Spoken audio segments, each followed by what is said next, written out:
Light it.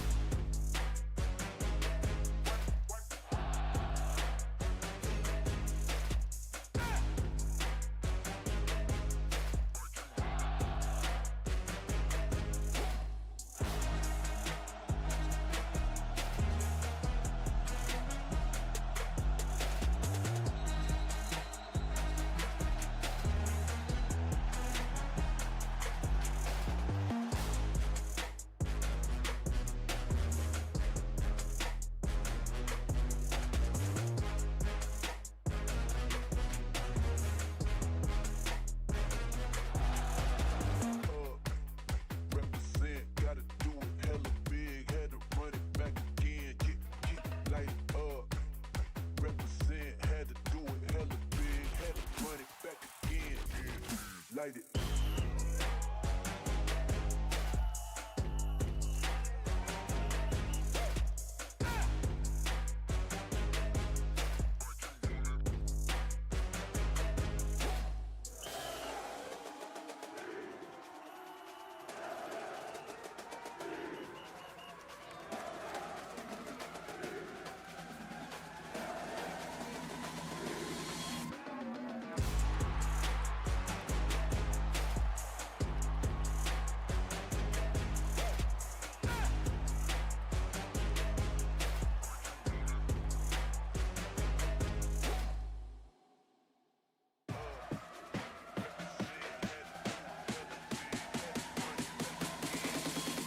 Light it.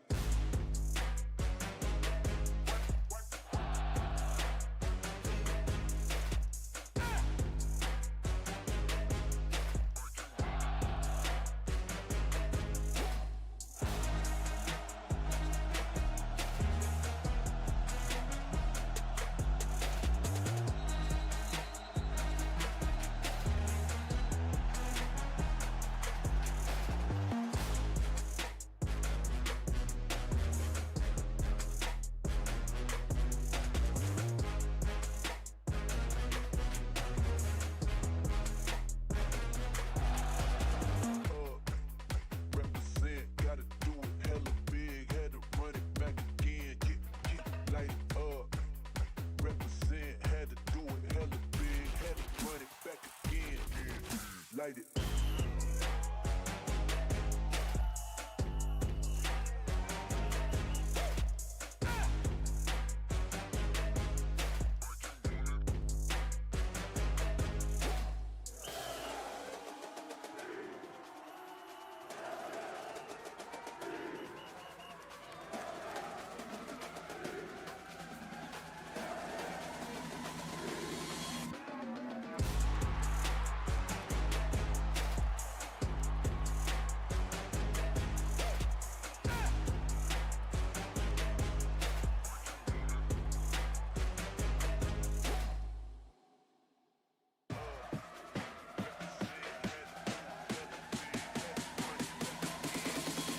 Light it.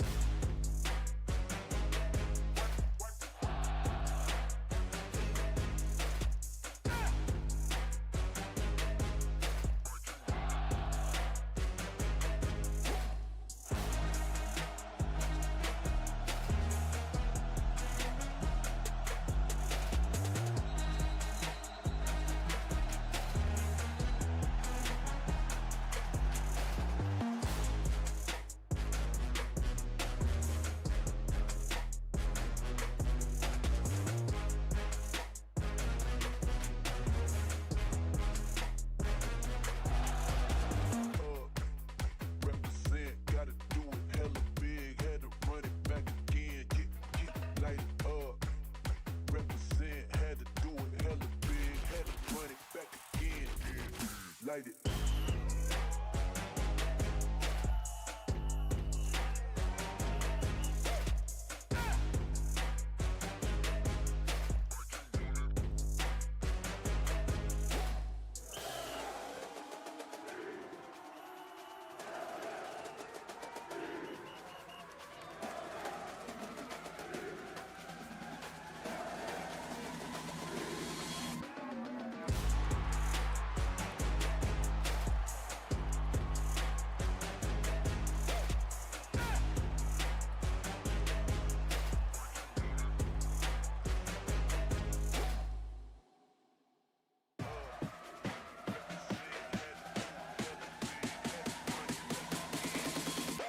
light it.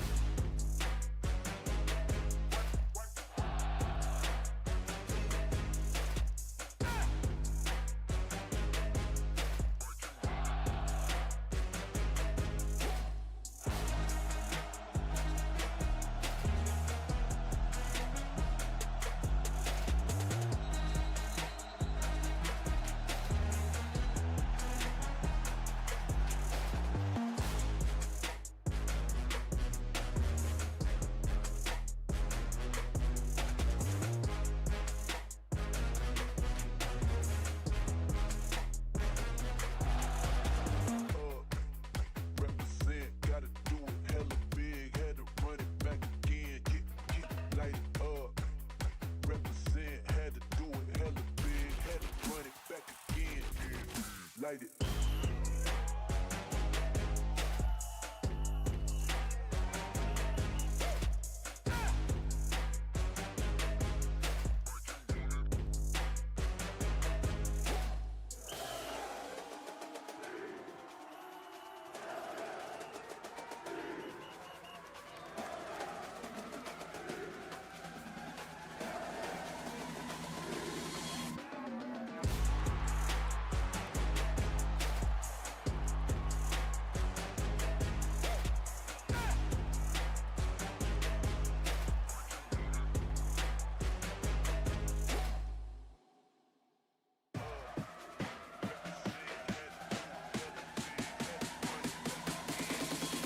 Light it.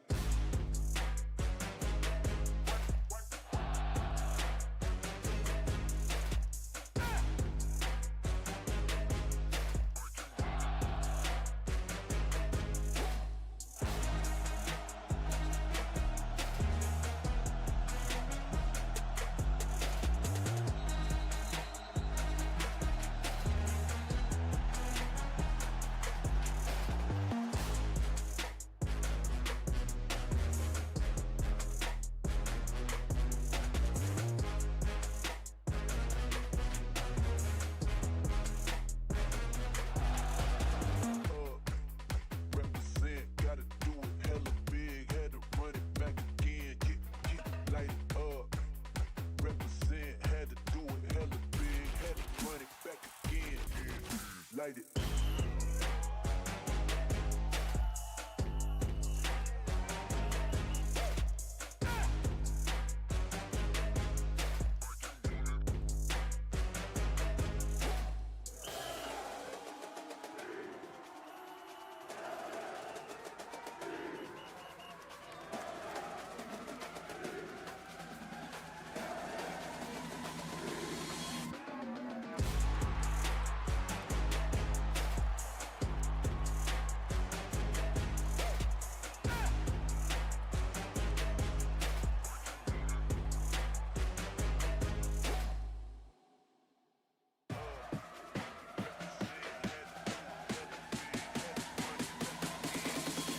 Light it.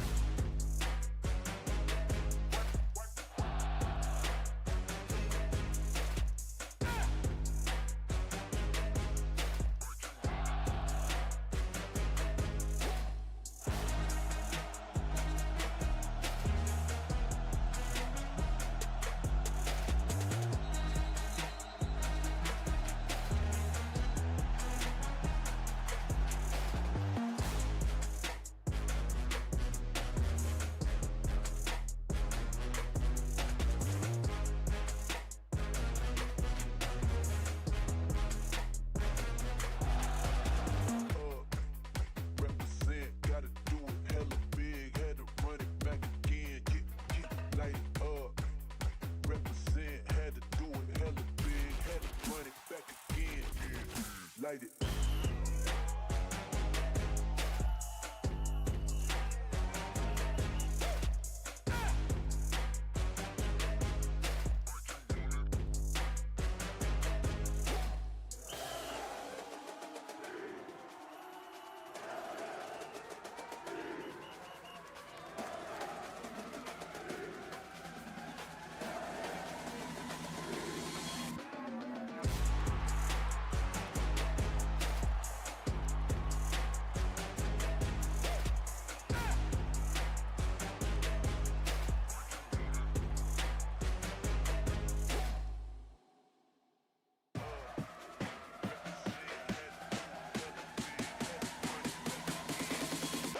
light it.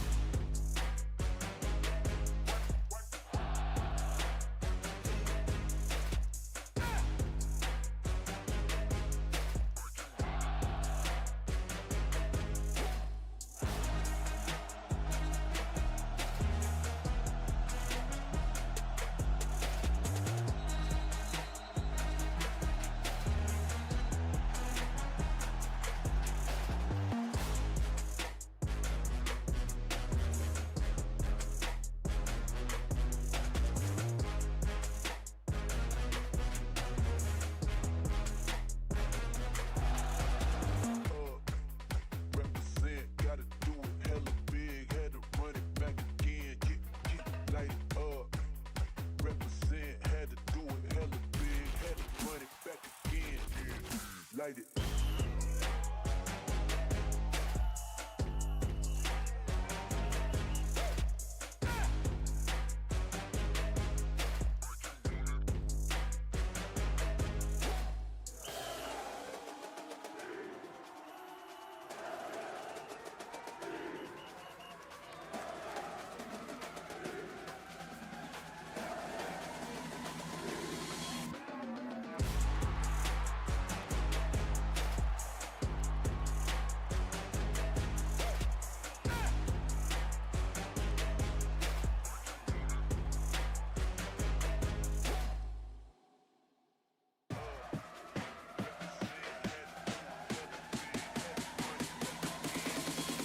Light it.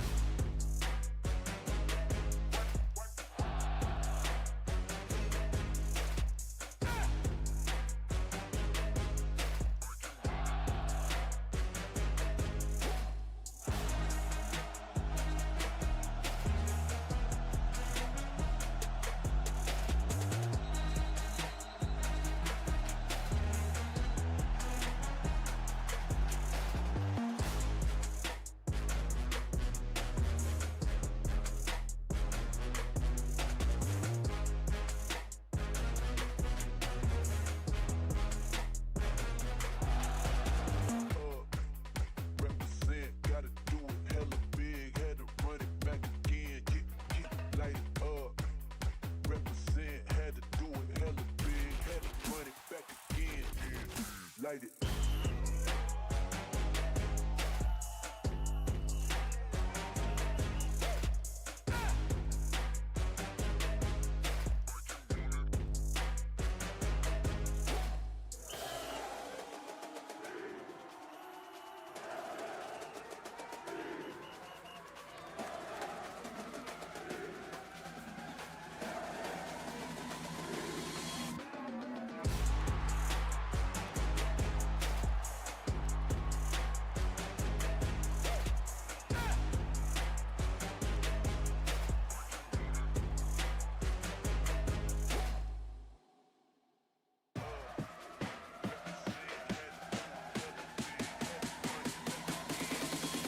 Light it.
light it.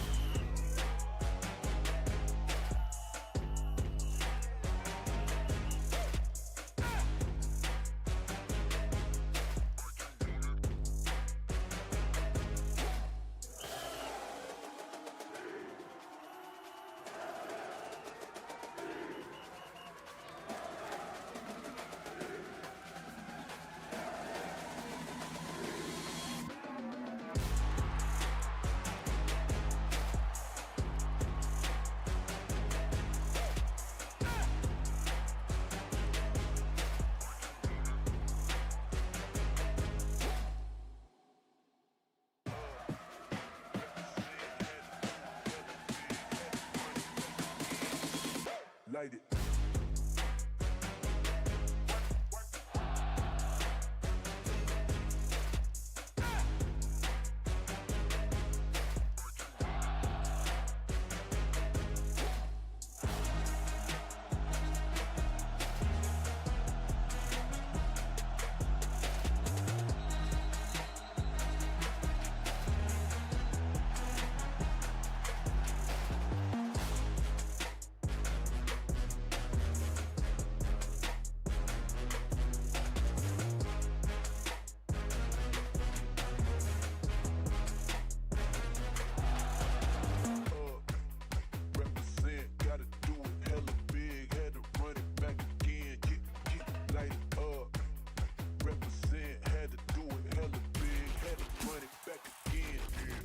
Light it.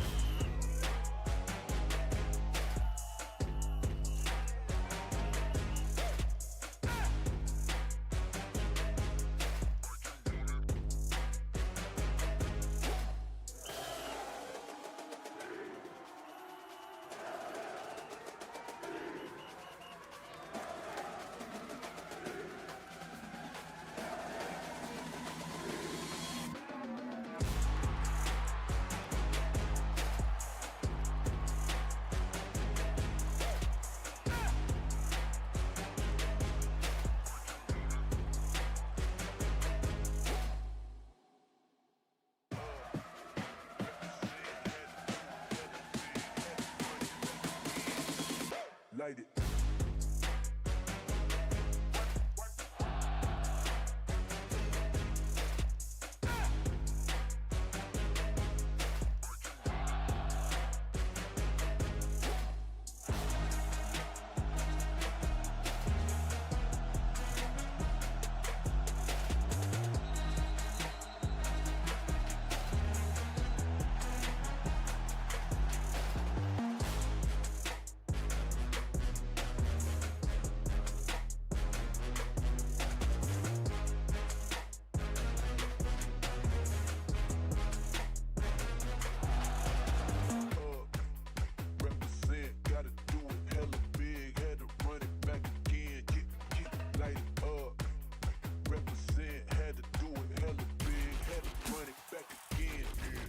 Light it.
light it.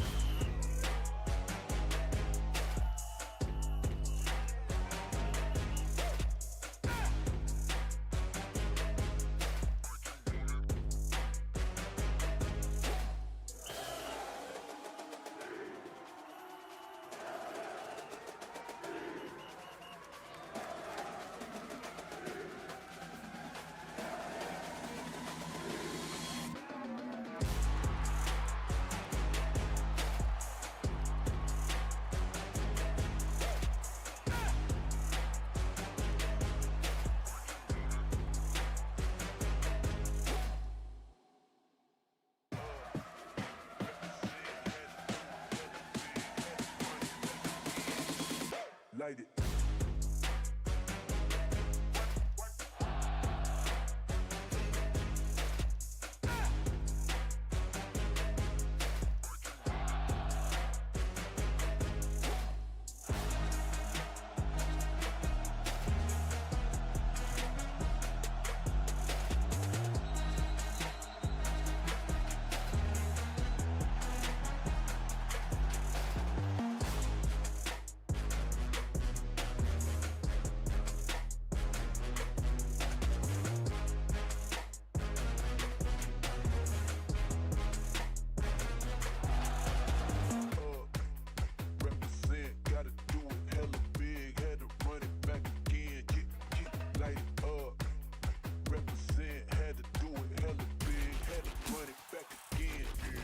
Light it.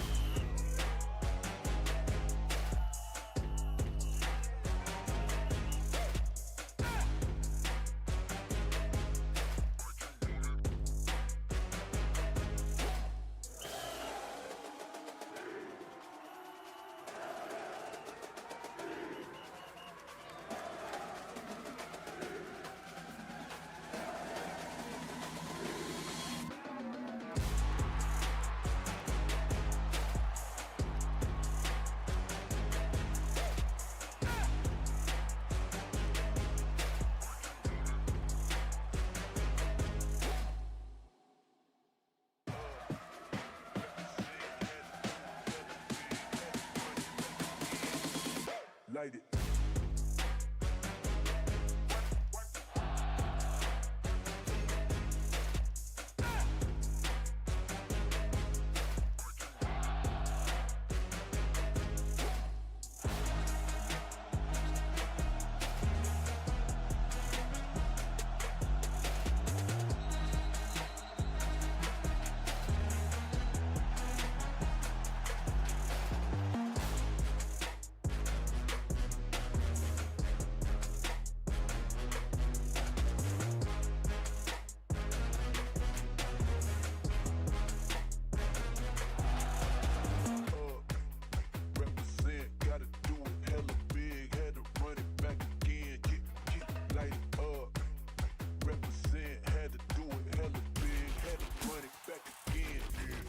Light it.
light it.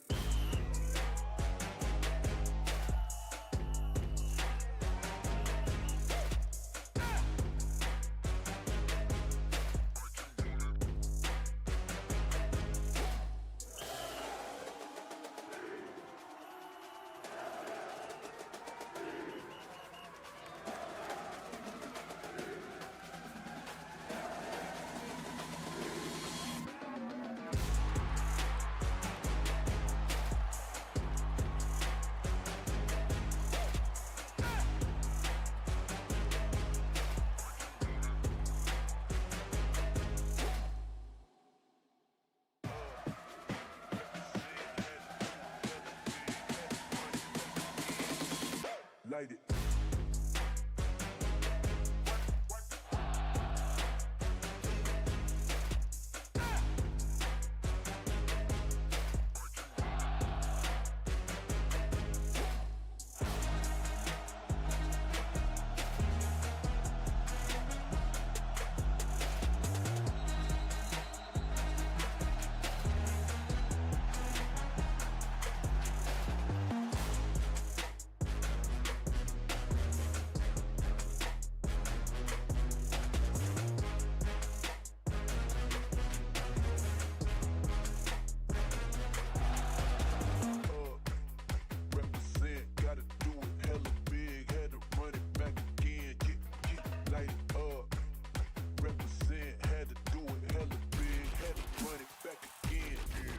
Light it.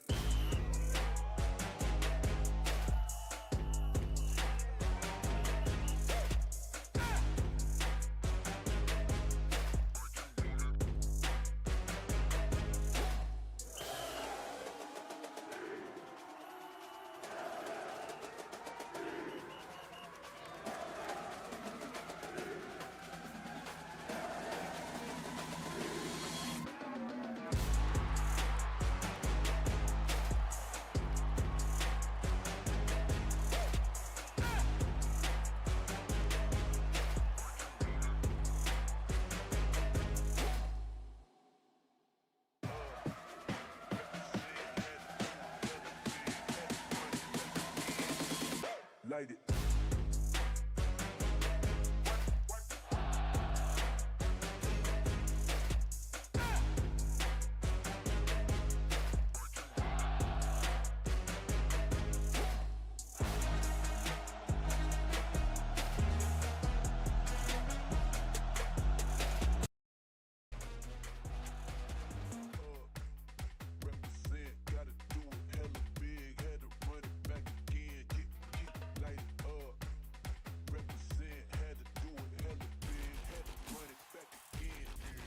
Light it.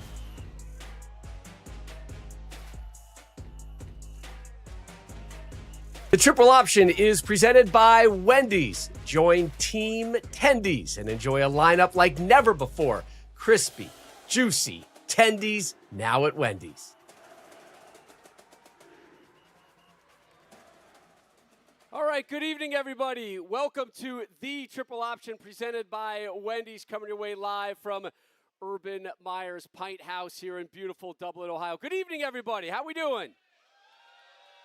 All right, not bad. It's going to get louder. I'm Rob Stone. So glad you guys are here with us.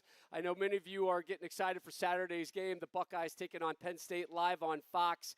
Big noon kickoff will be here. Our show starts at 10 a.m. If you're watching this, thank you for watching this live on YouTube. We are a podcast. We're there every week. You can find us on Apple Podcast, Spotify, wherever it is you find your podcast. Everybody here is a subscriber to the triple option, right? All right, we're going to work on that. We're going to work on that noise level a little bit later.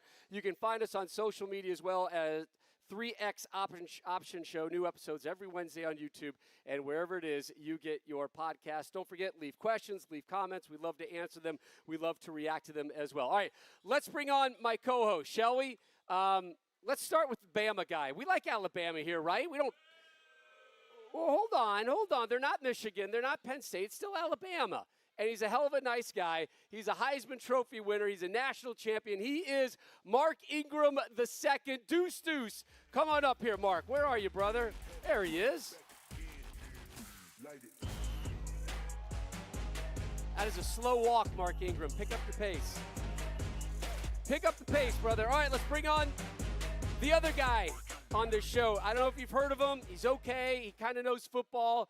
He is a national champion 3 times, twice at Florida and once here at the Ohio State. He is an amazing human being. He runs this joint. He runs this town. He is the Urban Meyer.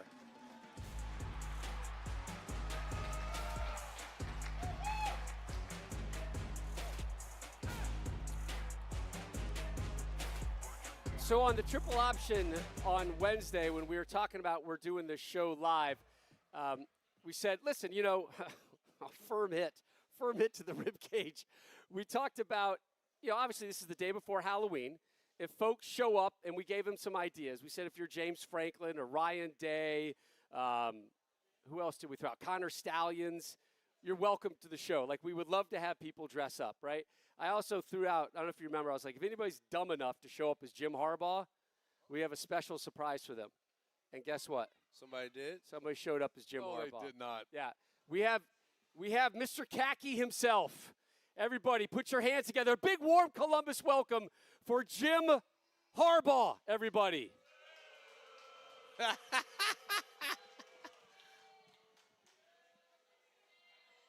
Come on up, Coach Harbaugh. There we go. There's the first stealing sign. Stealing signs. What's up, Coach? Good to have you here. Good to have you here. Welcome. Coach Harbaugh in the Pint House.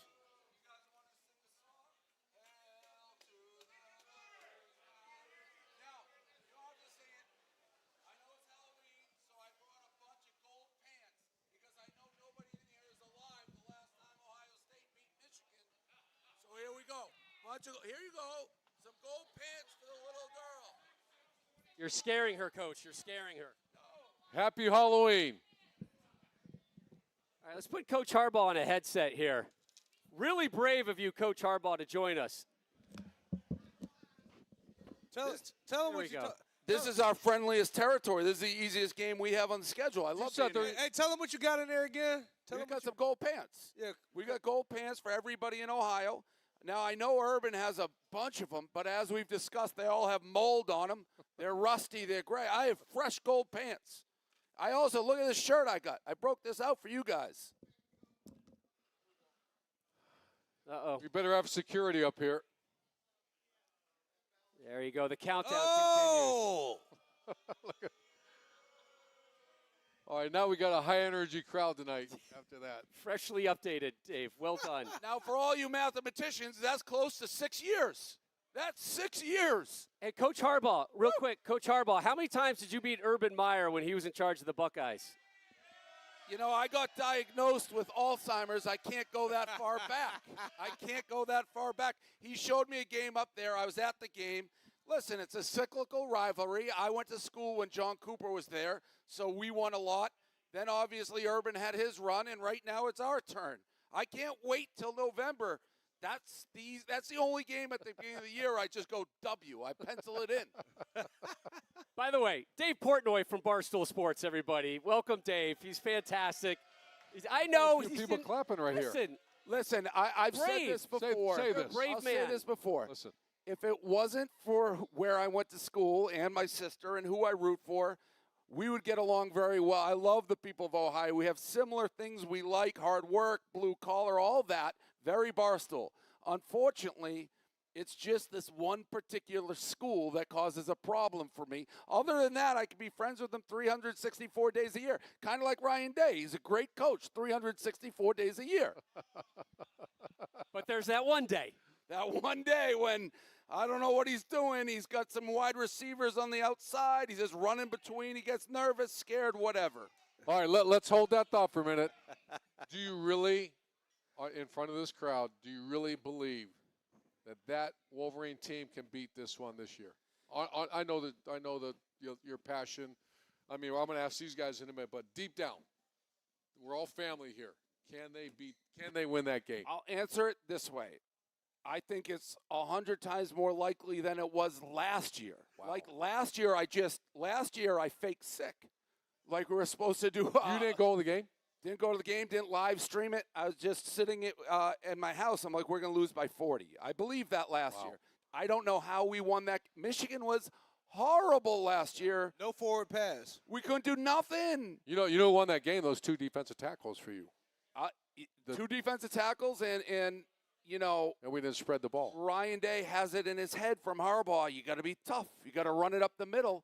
And he just kept trying to run it up the middle. It made no sense. I was watching. I'm sure all you guys are watching the game be like, what are we doing? Yeah. Because we were not very good. So if we beat you last year, I think what happens in Ann Arbor?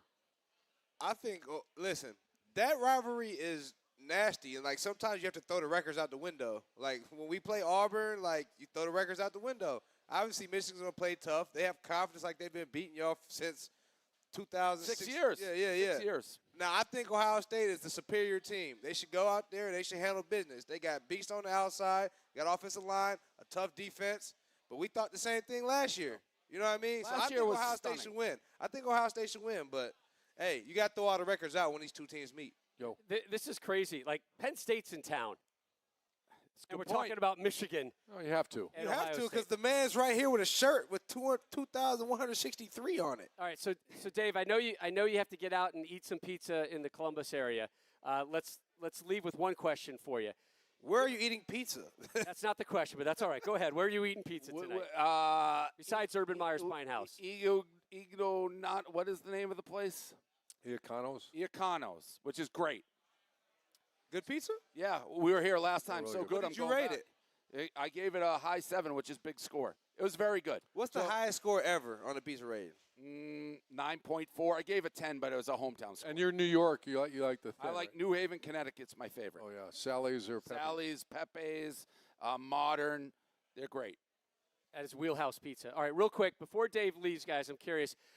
Give us the top 5. Are you good with that? The top 5 in the Big Ten right now. You want to go 5 to 1? Clearly Indiana, Ohio State, 1, however you want to put 1 or 2. I have Is Indiana better than Ohio State? Is Ohio State I better have than Indiana ranked higher because they have a better win. If they played, I'd give a slight edge to Ohio State, but they're both really, really, really good. Oregon, I would still put at 3. And then you're looking at a Michigan and Iowa, probably 4 and 5. USC's in there.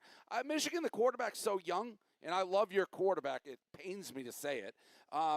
But as long as Underwood keeps getting better, Ask him. they can give him a problem. But it's a clear 1-2, and I think Oregon's clear 3. Hey, before we let you go, Dave, I think this is interesting that what's gone on down at LSU, maybe the first time in my lifetime, and I've been around the game over almost 50 years, you have a governor of Louisiana, which I have friends down there. They love this governor now. I mean, the state of Louisiana is a different place. By the way, that LSU's governor, a different that place. governor checks all the Louisiana stereotypes. by So the way. John Landry, right? We were saying, Urban and I, when I first saw it, I thought it was AI. I was Right. like, what is this It's real? fake. Yeah. I've been And he came out and said, we made a decision during a game and then on Sunday that we're going to make a change at the governor's mansion. And I was the same thing. I thought someone's making this up. And I went to bed thinking that's not true. And then all of a sudden you start reading into it. And then he said, are you going to let the sitting, being paid athletic director at LSU hire the coach? He said, no, we are. And who is we? The governor and the board of supervisors. Yeah, Board of They call it Regents, the board of supervisors. That the Was he governor, appointed 6 and is appointed that 4 the more? governor appoints. And you made a comment to me back there, and I want everybody to hear this. You said you love that. I loved it. Why? First of all, this guy's very Louisiana. I think whoever they hire as the next coach has to have that same accent. You mentioned Coach O. But the AD shouldn't. If I'm a Louisiana resident, that's what I wanted to hear. I certainly don't want this AD who hired Jimbo Fisher at Texas A&M, who just hired Brian Kelly and has the 2 biggest buyouts in the history of college football. I don't want him picking the next guy. So somebody take accountability. Who else is going to do it? The president of the school? But what I was told, we have a guy, T-Bob Herbert, his dad, Bobby Herbert, the quarterback for the Saints. He went to school. He was a lineman. And he said from the beginning, Louisiana's a strange place, and the government does play a role. To me, that's what makes college football great. You have the different states, the different cultures. I looked at that guy and I said, that is what I expect out of LSU. I loved it. The only concern is someone with a football, and I was kind of joking around that the governor played high school football, so I guess he's an expert. That makes all of us experts. But someone on that search committee's got to be a football dude that say, okay, now here's what we're looking for. And then I'm telling you, as a coach that went through the process of being hired, if I'm not hip to hip with my AD, and I know there's stability because you and the AD now are like this. You know, you witnessed that with Sharon and Ward Manuel and all that stuff that went on. They stuck together. They stuck together. Down in Louisiana, you're like this with the governor Gene now. Smith and I were like this. Jeremy Foley and I were like this because you are in meetings that are, it's hardcore stuff happening. I mean, in real time. If you don't have that, my concern at LSU, which is one of the top 5 jobs in America, no doubt. Have you been to a game there? I have. Sounds like you got to start working on your Southern accent. Family. Lord. My concern as a great coach is going to say, I'm not sure. I'm not going to do that. I could definitely see that raising a concern. If you haven't had crawfish in your life, don't apply to be the LSU head coach, right? No. There you go. There's the cutoff. Everybody, a warm Columbus, Ohio State. Thanks for being here. Thank you. For Dave Portnoy, everybody, please. I do like you guys. The best you can muster, please. Fake it if you must. I do like you. All we got to do is win out, and we're in the playoffs. Easiest game on the schedule is the last one. Thank you, guys. Dave, You're going to take these with you? Thanks for joining us, Dave. Appreciate it, man. There's only one Dave Portnoy out there, man. Thanks so much, Dave. Appreciate it, buddy. The khakis look good on you, my friend. If only he came out with the gloves and the cleats, then I'd be in. Again, if you have questions, come to the back of the stage. If you have costumes, head over to Los Linderos. Let's talk about the reason we are here tonight. The Ohio State Buckeyes, the #1 ranked team in the land, the defending champions in college football. And one of the main reasons they are #1 again is their defense. And to me, this is stunning, Coach. I don't know if anybody could have seen this. They returned 3 starters on defense. 3. They've pitched 2 shutouts. 6 times they've held the opposition to single digits. They've allowed 41 points, period. That's it. They've only trailed twice this season, both of them by 3 points. Were you expecting this level of defense from Ohio State, particularly considering, Coach, the fact that their defensive coordinator, Jim Knowles, is going to be on the opposing sideline Saturday with Penn State? Well, the head coach has got a bunch of things to do when you get hired. And Ryan Day has done a phenomenal job. The first thing you got to do is the culture was pretty well set, and he's added to the culture. Number 1, everybody, this is really important. So you get hired, you're a head football coach. First thing you do, develop, implement, and push a culture. That's by far number 1. Number 2, talent acquisition. And that's number 1, players. By far, that's number 1. But number 2 is the coaching staff. And he's had a transition. Chip Kelly and Jim Knowles leaves. His quarterback's gone. A bunch of starters gone. And I've known Matt Patricia since the New England Patriot days. We're very, very good friends. He had a tough go as a head coach for the Lions. He was bouncing around the NFL. And I talked to Coach Day about him. I love Matt Patricia. Here's Matt Patricia, has worked on offense as well. He's called plays, Mark, in the National Football League on offense. The best offensive coaches I've been around are Dan Mullen and Ryan Day. You know why? They understand what the other side's doing. The best defensive coaches I've been around are the ones that know exactly what the offense is thinking. And that's what you have in Matt Patricia. The players love him. I talk to him every once in a while. He loves it here. You know, this is like, he's been like reborn in his coaching career. He's come to a place, he loves the players, he loves the culture. Coach Day lets him do what he does, and he's having great success. Maybe as good a success as a defense coordinator's had in the last 2 decades. An amazing hire. Let's talk about the offense for Ohio State, because that's where the hype was. Jeremiah Smith, right? And then the question mark of who's going to run the ball. How good is this Julian Sayin kid going to be? It feels like the playbook is starting to open up more and more each week, Mark, for the Buckeyes. Yeah, they're taking the training wheels off. You know, kind of came in week 1 versus a Texas team who we all thought was going to be vying for a national championship. And you kind of can see how they just wanted him to manage the game, and he did that. He made great throws. He made great decisions. And you kind of just see them opening up the playbook and taking the training wheels off. Obviously, they could, all the Buckeye fans could thank Alabama for, Julian Sayin and Caleb Downs, but like we were devastated, when we lost those players, and it just shows what type of player he is. He has a lot of talent. He has leadership qualities. He has everything you want in a quarterback. So Ohio State's lucky to have him, and he's just going to continue to get better. And you see it, man, because he's balling right now. I mean, last week, 36 of 42, almost 400 yards, 4 touchdowns. He has receivers on the outside. The running game isn't what it was last year. And so you could just see him, taking those strides, getting better each and every game. And hard for the running game to be as good as they were last year. It is. By the way, with that two-headed monster that's now in the NFL. So let's have this conversation that as the head coach, what you would come in on Wednesday was my day, because we saw Monday was game prep, and all the coaches go in their offices for about 10 hours a day, 10 hours apart. You all come together and you start putting stuff on the board. I would spend time with the offense. What are you doing for 10 hours? My Lord, that seems like a long time. So you have 2 coaches in charge of third downs, 2 coaches in charge of first down, 2 coaches in charge of this, and then you all come together and you sit there, a bunch of gray-haired people, and start drawing on boards and all that. But by Wednesday, this is really cool. By Wednesday, I would walk in after spending time with the defense, because I'm an offensive coach, and I'd walk in with Ryan Day, Tom Herman, whoever was the offensive coaches, and in my mind, I'd look at the game plan, and I'd say, we need to score 21 points, 28 points, 35 points, 42 points. God forbid, what was the bad year we had a bad defense? Was 18, I believe, or 18, where I'm like, shit, we need to score every time you touch the ball 35, 45 points, which is, that's a much more aggressive game plan. When you got a defense like Ohio State, I'm telling you right now, 21 points you're going to win. So as a head coach, you come in, and maybe the fans are not going to like it because you're not as open, especially with a freshman quarterback. But I think Brian Hartline, and I said this against Texas because I saw some fans being upset that we weren't scoring more points. The job of the head coach is not to score points. The job of the head coach is being the left hand of that column. And what do we say? The best thing about 7-0 is a chance to be 8-0. His job is to win. So the head coach is the game manager, number 1. And that's exactly what Coach Day's doing and Brian Hartline's doing. So against Penn State, what's that number? New quarterback. They're not playing well on offense. They have the skill on the outside of Penn State is not what normally Penn State has. Not where it should be. They have 2 great tailbacks that aren't playing great.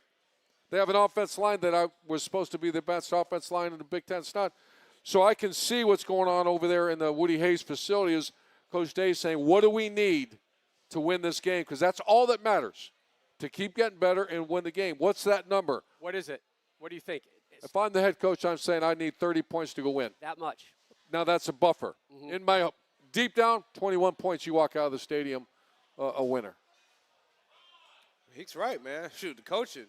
Why are they so good? Yeah. They're coached extremely well. How do you reload from a national championship team? It's by having great recruiting, by having great coaching staff, by building a foundation and a culture. And that's what Ohio State has. That's why they're right here undefeated. They're the number 1 team in the country. They haven't had a great schedule, but they've won and dominated all their opponents. They haven't trailed. You said they haven't twice. They trailed twice? By 3 points both times. What was one? Texas, maybe? I don't know. But regardless, they've been dominant through and through the season. That's because of the foundation they built with their culture. What I find interesting about this edition of Ohio State is they are following in the footsteps of a national championship team. And I think for a lot of programs and a lot of players and a lot of coaches, that's daunting. That's intimidating. That's suffocating, that's awful. Particularly here in Columbus, right? Oh, you did it. Well, then the expectation should be rinse and repeat. Go do it again.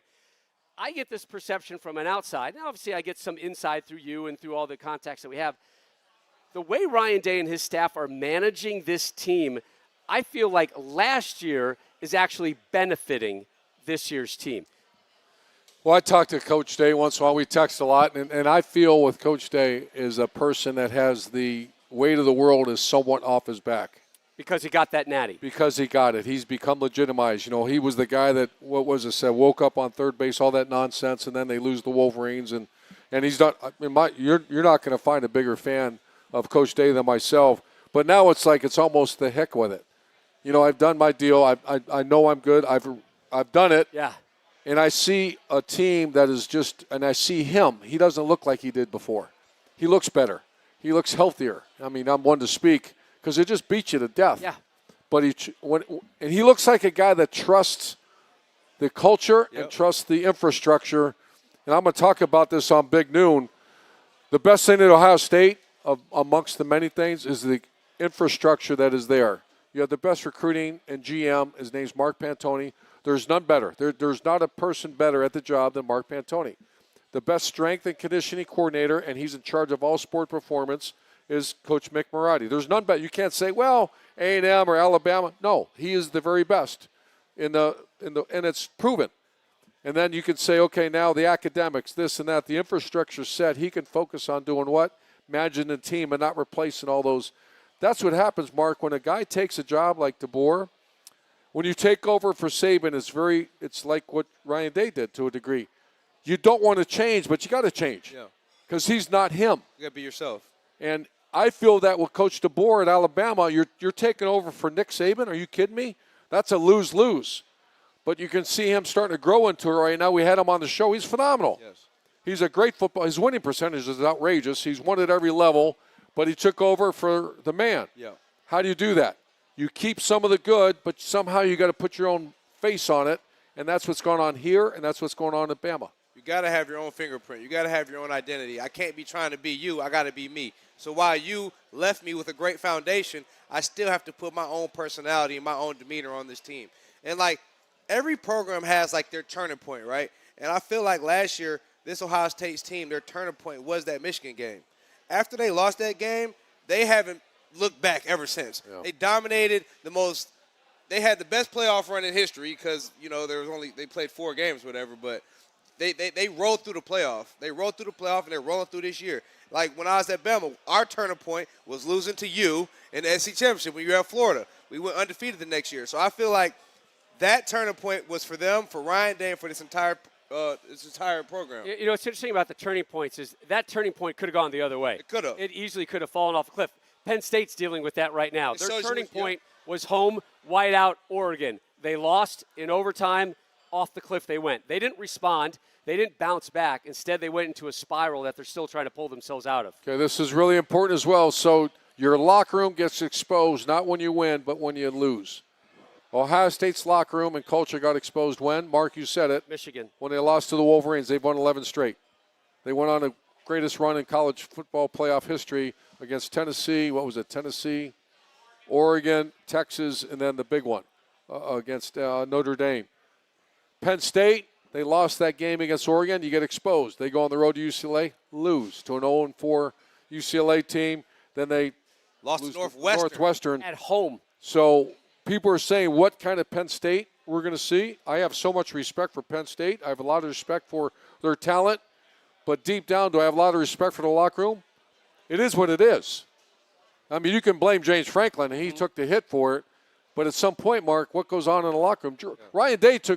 Ryan Day deserved the credit, but you know who really deserved the credit last year? Sawyer. The quarterback, Will Howard. Yeah, Will Howard. The grown-ass men in that locker room that said enough. The team meeting they had and all that, they put it all on cards, and they did it. Yeah, I mean. It's actually a case study of locker room. To me, it was what's gone on at Alabama, what's gone on at Ohio State, now what's going on at Penn State. Well, your coaches, they could give you the blueprint, but it's up to the players to execute it. It's up to the players to police each other and hold each other accountable. That's what you saw with Ohio State last year, and that's what we're not seeing with Penn State this year. For you to lose to Oregon and still have the whole season ahead of you, then go on the road and get beat by a UCLA team who had just fired their coach, then go to home and lose to Northwestern, that shows a lack of accountability within the locker room, like you said. You had multiple players that could have went to the NFL draft. They came back for a chance to win a national championship. Now, I think those expectations derailed them. You know what I mean? They thought just because Ohio State won a national championship, just because Michigan won a national championship, that they was going to have the same blueprint and win it. That doesn't mean that. You got to have accountability from the coaches to the players all through the facility. And the example that I used, again, this is really good, friends of the podcast. In 2005, I went up to visit, spring of 6 or 5, I went to visit Bill Belichick. I think the greatest locker room in the history of sport. Brewski, Brady, Vrabel, and Rodney Harrison. And he invited me up there. And I went up and watched and learned. And you know what they told me? It's our job not to let it get to Coach Belichick. Mm-hmm. What happened to Coach Belichick now that he doesn't have the locker room? He's struggling at North Carolina. The last half of his career or the last couple of years, it wasn't great in New England. Yep. Bill Belichick's still Bill Belichick. Yeah. The locker room's not the same. And so what is the strength of Ohio State? The locker room. What's the strength, I guess, about, I don't know, you know Alabama. Yeah. What's the weakness of Penn State? And he didn't It's have not talent. And he didn't have Tom Brady anymore. Yeah. Yeah, it's the locker room. Another fascinating Vrabel. locker room. Vrabel. also- Tom Brady went on to win another one. Another fascinating locker room for me, at least in college football, is what's going on in Bloomington.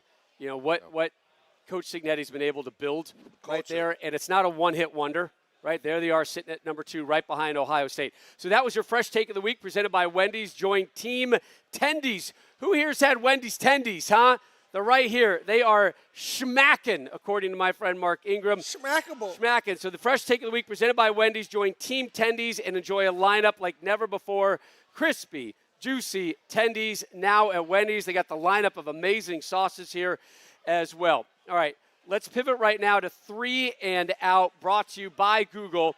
We're going to take a look at what fans have been searching for on Google this week. And remember, no matter what question comes next, you can just ask Google. So how about this number? We have seen a 730% increase in searches asking, quote, what is the oldest rivalry in college football? The oldest rivalry in college football. Anybody out here know it? It's not in the Big Ten. It's in the Ivy League, but it's not what you would think. Smart schools. Smart schools. It's not Yale Harvard. It's Yale Princeton back in 1873, by the way. So we're talking rivalries. Mark, I'll go to you. The top rivalries in college football. I number one, I know what number one is. Sorry, Columbus, you're not gonna agree with it. That Iron Bowl is Yeah. nasty. Yep. That Iron Bowl is nasty. I mean, I ain't heard of nobody poisoning nobody's trees up here. That Iron Bowl is nasty. It gets ugly out there for the Iron Bowl. Obviously, me, being a part of Fox and the Big Ten for the last few years, this Ohio State, Michigan, that's one too. Then I live in South Florida, so Miami, Florida State. I think that's a big one as well. There's some great rivalries. That's why we love football, is Yep. these rivalries. But the Iron Bowl, Michigan, Ohio State, and then Miami, Florida State, that's nasty too. So. All right, Coach, your top 3 rivalries. I'm going to go backwards. I think Texas A&M is number 3. Ooh. I think the Iron It's gonna Bowl be is a number huge 2. one this year, by the way. Texas A&M is a great one. I just have had friends coaching it. It's a team that's right there next to each other. I've coached at Notre Dame when we played USC. It's a great rivalry. It's not that same level. I've coached in Florida, Georgia. That's a great one. Florida State is a great one. But the second one is Iron Bowl, which is Alabama, Auburn, like you said, Mark. No BYU. What was your record? BYU, Utah, I was Coach. 2-1, dog. 2-1. BYU, Utah, the Holy War. BYU, Utah, and The also one Bowling loss Green, hurts Toledo. more. There you go, BG Falcons. The one loss hurts more. It hurts me bad. Where was it? Out on the road or home? It was at home. We were up. Oh, at home. We were up 24-3. Cam Newton? And Scam Newton. Scam. Scam Newton. It's Scam Newton. He And then- came back on us, man. And then the greatest rivalry in all the sport is the game, and that's Thanksgiving weekend in Ann Arbor or Columbus, Ohio, by far. Ann Arbor this year. Anybody going to the game this year? Anybody booked their tickets yet? Any bias on the 1 and 2? Any bias on my 1 and his 1? No, it's What's your call? what I expected. You know me. You know how I like to do my You thing, like Mark. to listen and then go wherever you want to go. I go wherever I want to go. So I'm lucky that I've been able to touch a lot of sports. You gonna put the soccer rivalries? Because I can go soccer with you too. I know you can't. So I'll go number 3 for the soccer nerds. Go Columbus Crew in the playoffs right now. Believe in you, Crew. Real Madrid, Barcelona, insanity. Although there's some fun in Argentina. I know, Coach. Don't worry. Come Just on. put on your earmuffs for a little bit. You'll be fine. You'll be safe. What they call that match? What's the name of it? El Clasico. Yeah, El Clasico. Yeah, I mean, that's a great name. Yeah, El Clasico. Number 2, college basketball. North Carolina Duke. Oof. Twice a year, it's something special. And that's the same level of hatred and energy as you see with number 1. It's Ohio State, Michigan. You can't beat it. It is the greatest rivalry, I think, in all of sports. That's professional, that's college, that's international, it's whatever it is. There's a reason that Fox picks that weekend every week to air that game to close out the regular season. Ohio State and Michigan this year. Company man. I am a company man, if anything. That was your 3 and Out. By the way, speaking of company men, how about these chicken tendies? Take a little bite of those chicken tendies right there. Let me prop them up, make people happy. All right, so if you have some questions, we're going to do Q&A here after a quick break. Again, the good, handsome man over here, Chris, in the orange shirt, We'll take your questions right now. We also have their costume contest. We already had Coach Harbaugh join us on the set. Shelley's dressed up. I don't know what. Shelley? Is Shelley dressed up as you? Yeah, I think so. I think I saw some Ryan Days floating around here. Hey, as well. Big love for our first lady back there. Everybody, please. Shelley Meyer, everybody. The Big queen. love for the first lady. The queen. Queen Shelley. She'll probably have some Pilates exercise bike sessions Shelley. tomorrow. All right, we're going to take a quick break here on the Triple Auction presented by Wendy's. When we come back, we answer your questions live from Urban Meyer's Pint House right here in beautiful Dublin, Ohio.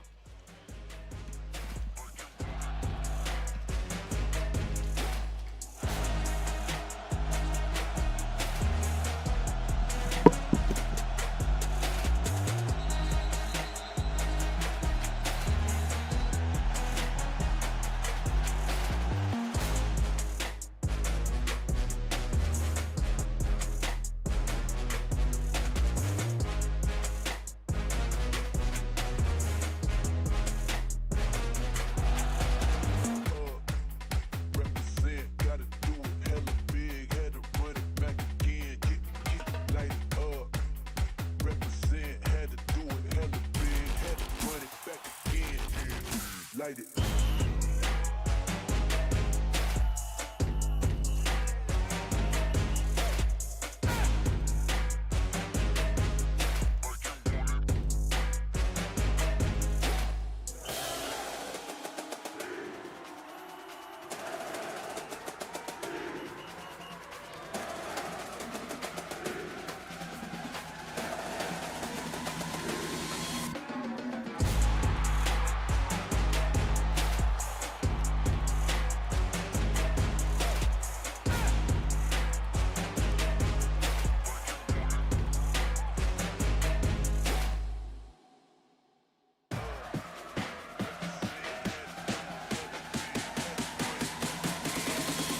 Light it.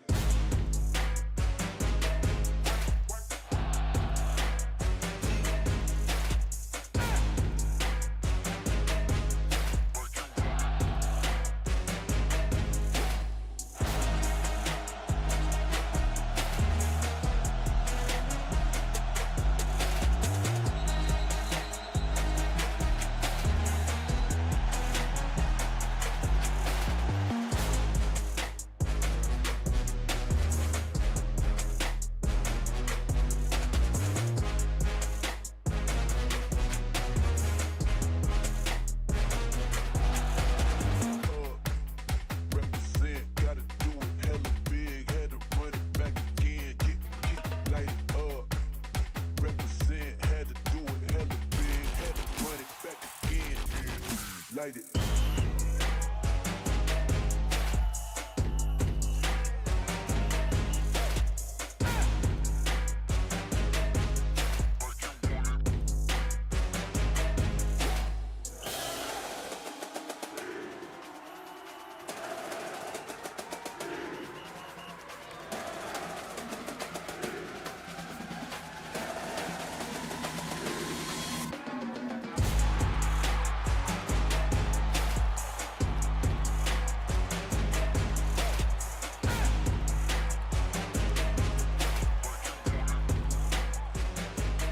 All right, everybody, excuse me. Thank you for giving me your questions. We've narrowed down a few. If I say your name, I need you to meet me in front of the stage on the first level.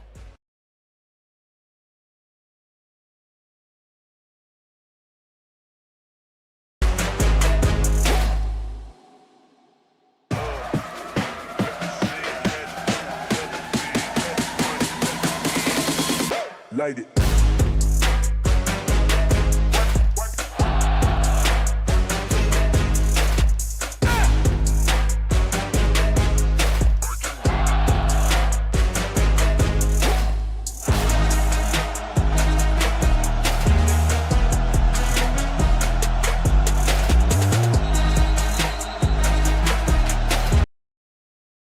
Gotta do it hella big, had to run it back again, get light it up. Represent, had to do it hella big, had to run it back again, light it.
Welcome back to the Triple Option presented by Wendy's. We are live from Urban Meyer's Pint House here in Dublin, Ohio.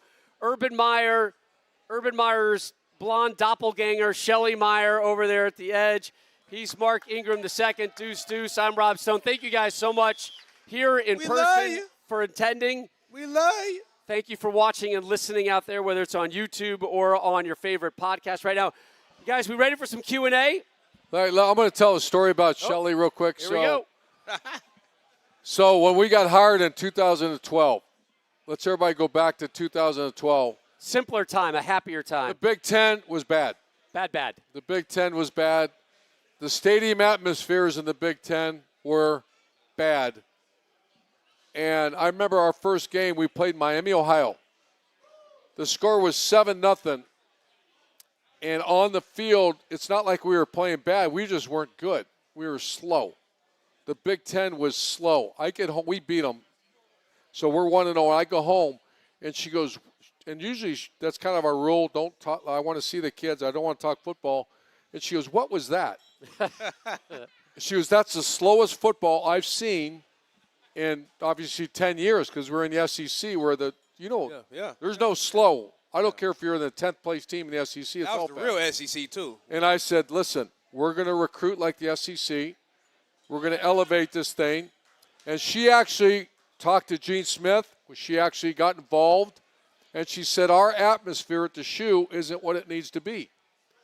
And our atmosphere at the Big Ten Conference's games, we go in games, even the Big House wasn't. The Big House is hard now. It wasn't. Penn State's always been hard. Wisconsin was okay, but I mean the conference schools, think about this. Go back just, what was it, 15 years? 2012? I was told there'd be no math involved with this 13 years. podcast. I don't know, Coach. But go back. The Big Ten, the SEC was here. The Big Ten was here. For sure. NFL draft picks, SEC here, Big Ten here. Ohio State's talent, I mean, it's good. It wasn't what you're seeing now because you had to push everybody's envelope a little and get out of your comfort zone and go recruit the country, not just your footprint. But I want to give Shelly credit in front of our people here. She had a lot to do with it. She said this is not what she was used to. By the way, can we open up this camera to a 4-shot? Let's get Shelly in on this shot. Shelly, put on that headset. Yeah, you're up here. If you're hanging out with us. Is it live? It's live. It's hot. It's hot. You're putting it on backwards. Make it hot. Help her out, Coach. We can't do a 4-shot. All right, Shelly, you just hang out and be eye candy. Here. Shelly, blow that whistle. Let's start the Q&A. Start the Q&A. Here we go. All right, Q&A time. Or you can just come stay Question right here. number 1. Name and question, please. Hey, I'm Lainey. Hi, Lainey. OH. IO. Okay, first of all, who invited the Jim Harbaugh fake guy here? Like you, Lainey, already. I like her. She's got some moxie. But I'd like to know what Here, I'm going to say this to you about Portnoy. When you get him behind the scenes, what's your thoughts? Great dude. He's a businessman. Then all of a sudden he comes out on stage and it's like Ohio State sucks. I'm like, where'd that come from? Shut up. I don't know if he really believes that. I'm just Shut up. That's what I just want, what are your thoughts about a 2014 playoff? 2014. A 14-team playoff. 24 team team. playoff. Woof. Big expansion. Coach, you want that one first? Yeah, here's what I'm in favor of. Whatever we come up with, eliminate the committee. And here's what I mean, have it play in.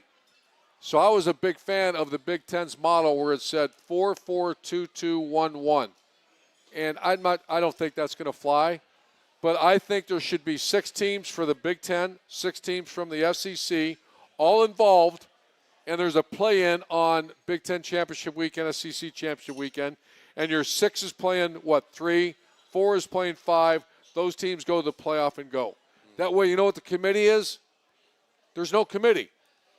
Because I think, and I'm not hammering a committee, but even if I was on the committee, I'm wrong sometimes. Yeah. You're wrong sometimes, So I would do whatever it takes. Never wrong. Speak for yourself. Shoot. I would do whatever it takes, Rob, to get rid of the committee and have it be all play-in. And if it's all play-in, is that 24? Is it whatever it is? Yeah. Seems like a big number, but I'm in favor of expansion. Yeah. I think, particularly now with NIL, it's and the opens parity. up- Man, 12 more parity teams. is insane. Like, so I'm going to be Expand bummed. 12 more? I'm going to be bummed when it's down to 12 this year. Give me 16. Give me, figure out a bigger number. And I think it's coming, Laney, to your point. Again, I just don't want the committee saying this team's better than this team because they don't know that. My pushback, though, will be Mark. somebody has to be involved with the wins and the losses, and then there will be some type of seeding, and somebody is going to do that. Okay. Seeding's different, but who gets in the playoff? No, there's no committee. Okay. You There's earn 6 your way plays in. 3, 4 Seems plays pretty 5, basic. you go. It should be just like the NFL playoffs. You win your division, you win something like that, that's how you earn your way in. It's not this opinion that this team is better than the next. And everything we've seen in But you college know what I football like? the last couple of years is NFL associated, is Yes. NFL related. Is That's on essentially that what path. we're going to be going to. Correct. It's going to be SEC, Big Ten, North, South, East, West. It's going to be some form of that with 16, 20 teams in each. I feel like that's what it's going to. But as far as the expansion, you know what I do like? I like the NBA, the play-in tournament. So you got your playoff, then you got the play-in tournament. So, the outside teams you play in. Mark, those student athletes have exams and studying to do and things like that, right? How are they going to find all that time to play football? All right, question number 2. You're talking about 24 teams. Name and question, please. Hey, I'm Drew. Can you guys hear me? Hey, I'm Drew. My question is for you, Coach Meyer. As a coach, what is your advice to a team that, like our Ohio State Buckeyes, has been told practically all year, you're the #1 team in the country? How do you get past that and past the noise? Yeah, we've been there, and I actually talked to Coach Day about that. I think what I would do is make Tuesday practices so hard. When you're like Mark Ingram on those 08, 09 Bama teams, and I was a coach of the Gators back then, and then also Ohio State in the 14, 15 when you're that good. I wanted to make sure the Tuesday practice was when I walked in the locker room, and I would do that. I'd walk in, and I wanted to see people exhausted. I wanted to see people beat up. I wanted to see it was Joey Bosa against Taylor Decker. It was Zeke Elliott against Curtis Grant. It was Michael Thomas against Eli Apple.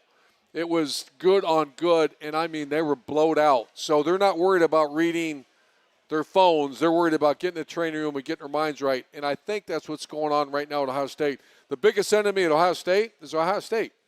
The biggest enemy in Alabama in 08, 09, I know, was Julio Jones against whoever was playing that damn corner spot because they're not going to face anyone like that until it gets to showtime, which is a couple weeks down the road.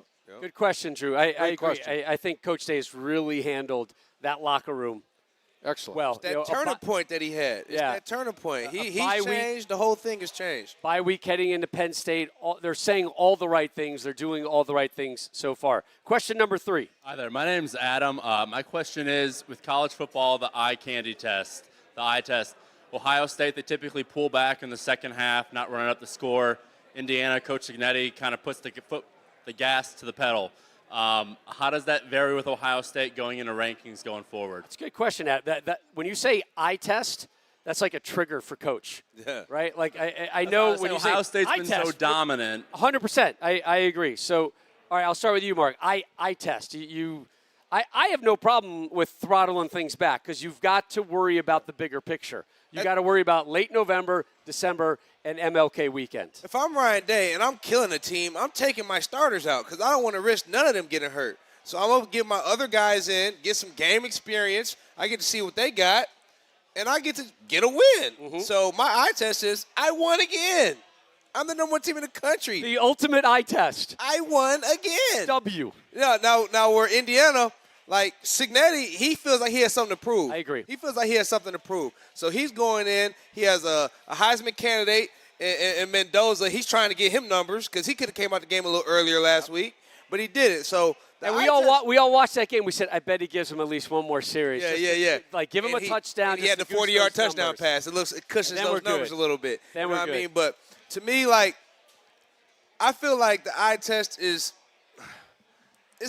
it's for them other teams. It's like from the 12 to the 20 range. I feel like they need to win big, and they need to be dominant in their performances. When you're Ohio State, you're the #1 team. You keep winning, you're going to be the #1 team. You're going to see the Indiana in the Big Ten championship. You have a chance to prove yourself. So the eye test, I don't play too much with it. I like the wins and losses. I like the quality wins. I like, who's winning the big time matchups. And that's who I go against. I like resumes, who's beating ranked opponents. That's how I judge playoff teams and rankings, in my opinion. Coach? Yeah, eye test, I do agree. I think if I was Cignetti, which I was at Utah, I'm trying to score 100 points because I want the country to see. Yeah. Well, if I'm at Ohio State, I'm trying to say, okay, my run game right now is not elite, so I'm going to work on my run game when we're in control of a game, and there's certain things you want to work on. I could give two, I don't say the bad word, but I could care less about the eye test when you're there. But there's certain areas that aren't up to par. Jeremiah Smith, Carnell Tate, up to par. Okay, now let's figure out the run game. Let's make sure we're starting to, because at some point You're going to have to run the ball. to win that, you're going to have to pound the ball and get a first down when you need to get a first down. So now's the time to work on that. It's interesting. The number of plays that Ohio State is running this season is down, and that's a good thing. That's just less wear and tear. That's keeping your eye on the prize, right? That's keeping your eye on Keeping my guys fresh. Ann Arbor, keeping them fresh, keeping them healthy. And the other side of the ball, remember I told you early in the show, you score 21, you win. Don't put your defense in by doing something stupid. Right. Don't do that. Thank you, Adam. Question number 4.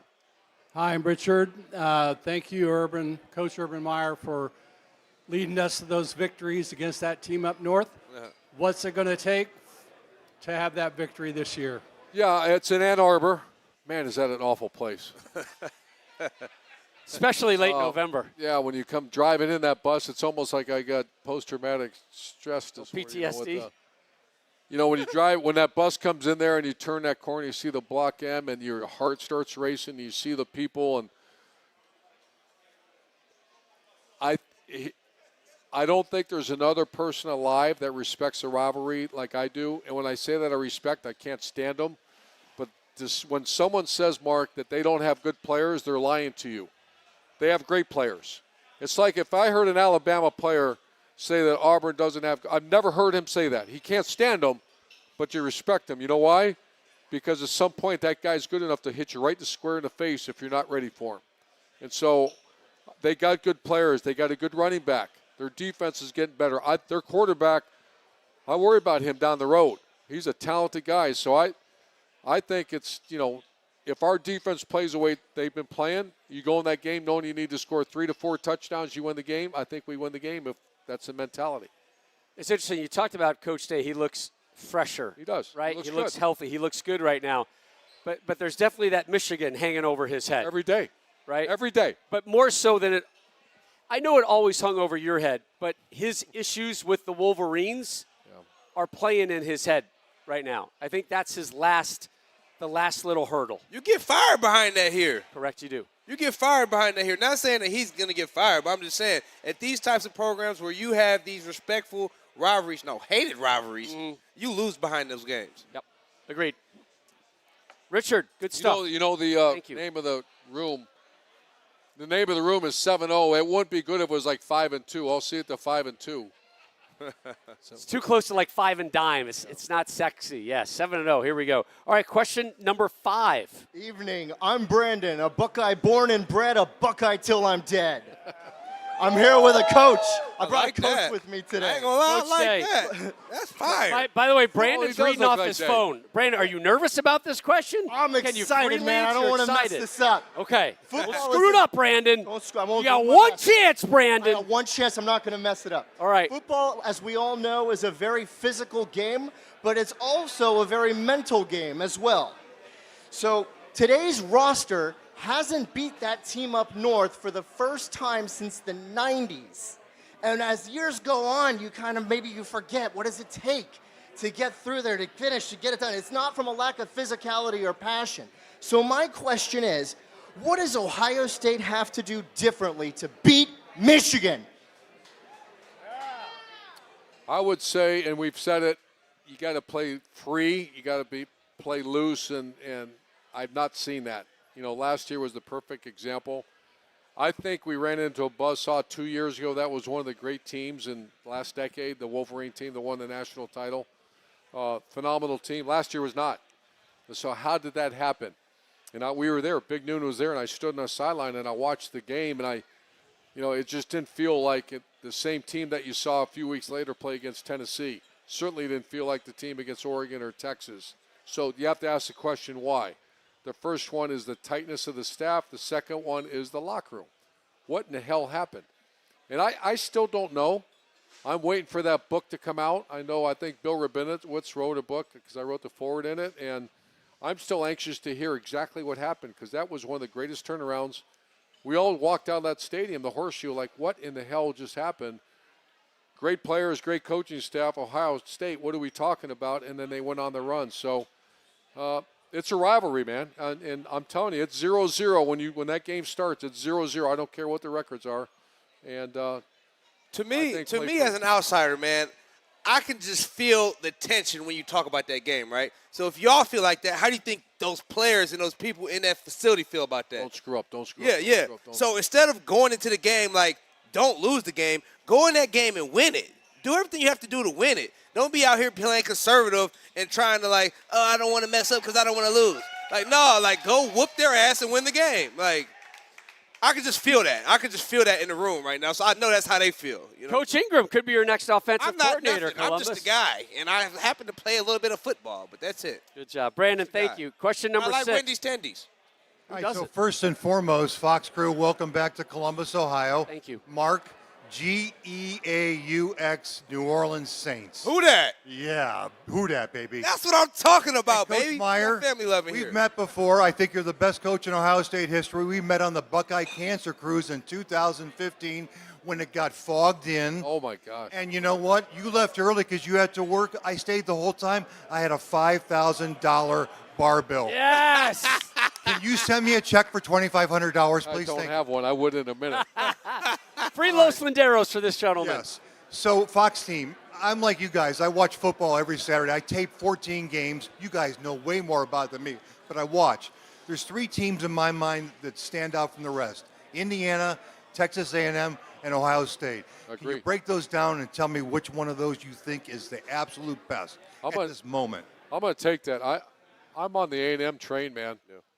I don't know their coach. I know of them. I watched some this week because I did a lot of film study on A&M. They're the real deal. Yep. They might be the best team in the country. Their quarterback is hitting his stride. He was on our podcast a couple weeks ago or maybe last week. They're playing with energy, enthusiasm. Obviously, great players. But A&M worries me. Of all the teams in the country that I'd say Ohio State's number one. They've earned it. But the one that's nipping at their heels are A&M. And I think Indiana, because they are so well coached, but I also stood next to them.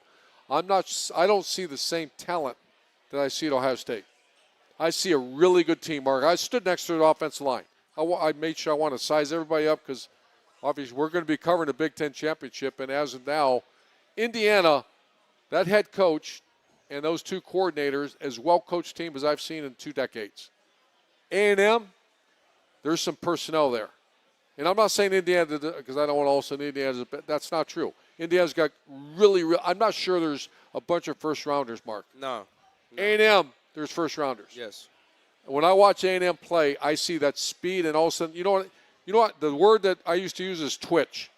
The difference between a good player and one of those guys making a lot of money is the suddenness or twitch. The thing that made Mark Ingram, obviously, his power, but there's a lot of guys built with power. His acceleration from here to that camera, that's what separates the Nick Bosa from the good player. That's what separates the Mark Ingram is the twitch. I saw that A&M. Rob, A&M is really, really good. Yeah. Shocked me. I didn't know they were that good. What's cool about A&M is somehow they're number 3 in the nation and undefeated. Stealth, quiet, under the radar. Well, I like the energy of the coach, too. I mean, I didn't know throwing that. chairs. But it's funny, like all the SEC conversation is on Bama, rightfully so, who I'm really high on now, and Georgia and what Lane Kiffin's doing at Ole Miss. And somehow it's and A&M is just like, hey, that's cool. Don't talk about us. A&M is getting a lot of love. They're going to get their flowers eventually. A&M is getting a lot of love, but nobody has a better resume in the country than Alabama. So nobody has a better resume in the country. He's not wrong. Bama's resume is remarkable. Yeah, we have the worst loss of the college football season, but we also have the best resume, too. Are they twitched up enough to win it all? Oh, they twitched up. Yep. And they hitched up, too. But no, we can't run the football. And we be doing undisciplined stuff. So I don't know about them yet. It's a day-to-day basis with them. Yeah. I'll throw one. I'd agree with that. And your quarterback means more to any other team in college football. Yeah, he's the most important player. Julian Sain means a lot, not like Ty Simpson. Yeah. Ty Simpson is the most important player to his team in the country. If we didn't have Ty Simpson, we'd be 500 at best. I think there's a slew of SEC teams that are going to be in the conversation. We just mentioned them. Even Vanderbilt, my lord, inside the top 10. God, I Highest hope ranking they in lose. 88 years. Oregon, people have gotten off the Oregon train the last couple weeks. They I keep would winning, just say be careful. Be careful. They're They got gonna be a in the great playoffs, they keep quarterback. winning. They're going to be in the playoffs. They're going to do some damage. But again, I think I think it's really the big two is Ohio State and Texas A&M.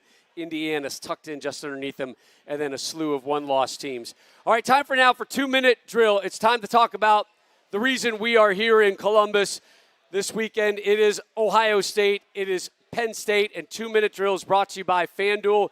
Visit FanDuel.com/triple option to download the app. Take advantage of a 50% profit boost today. Earlier this week on the triple option, we talked about some of the other big games. There's 3 ranked games in college football this week. Now we're going to talk about Penn State, Ohio State, Saturday inside the Horseshoe. Buckeyes favored by 20.5.